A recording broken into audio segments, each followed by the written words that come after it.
everybody here, I know most of you have a car. And when you go to the gas pump, what's happening? It's getting tougher and tougher. He's getting richer. And now, you know, I was looking back at old clips from news reports since Richard Nixon. We have been talking, every State of the Union address, every president says we are going to wean ourselves off of dependence on foreign oil.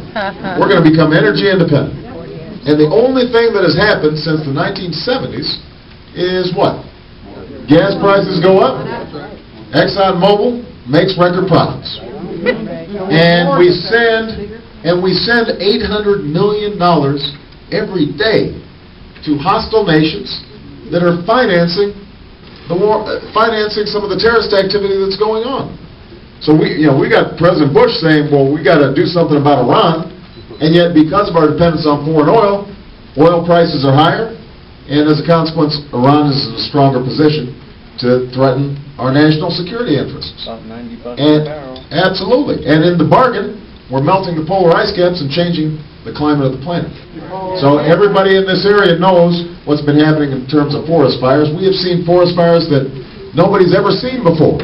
And the season's lasting longer because we haven't gotten a handle on our energy. Now, some of you who are environmentalists, or all of you who drive cars, you'd like to have lower gas prices and more fuel-efficient cars and better public transportation and mass transit, and all these things would be nice. But the problem is what?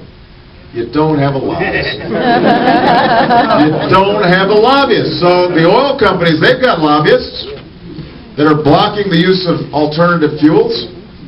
You've got car companies, they've got lobbyists that are blocking the creation of more fuel-efficient cars. So what do we have to do? We've got to organize people to say enough, that this is something that is important for our economy, it's something important for our environment, it's important for our national security, and it's important for the next generation. Because we've got a moral obligation to leave an America to our children and our grandchildren that is at least as good as the one we inherited from our parents. So the bottom line is this. We can't bring about change unless we get organized. And organization happens not from the top down, it happens from the bottom up. You know, my job as the candidate is to set a vision for where this country needs to go. And I'm absolutely confident that the day I'm inaugurated, America looks at itself differently and the world looks at America differently.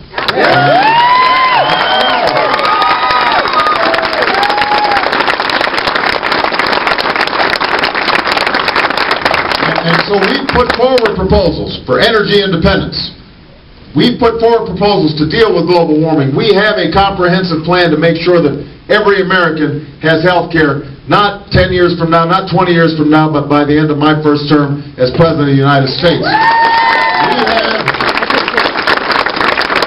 We have put forward specific proposals to fix No Child Left Behind so that it doesn't leave the money behind, and so that teachers are paid more money, and we're providing teachers more professional development, and we're making college affordable and accessible for every single young person who wants to go to college. I have put forward a plan that is consistent with my original opposition to the war in Iraq. And we are going to make sure that we change our foreign policy not just by ending the war, but by fundamentally transforming how we think about foreign policy, so that we start talking not just to our friends, but we also talk to our enemies.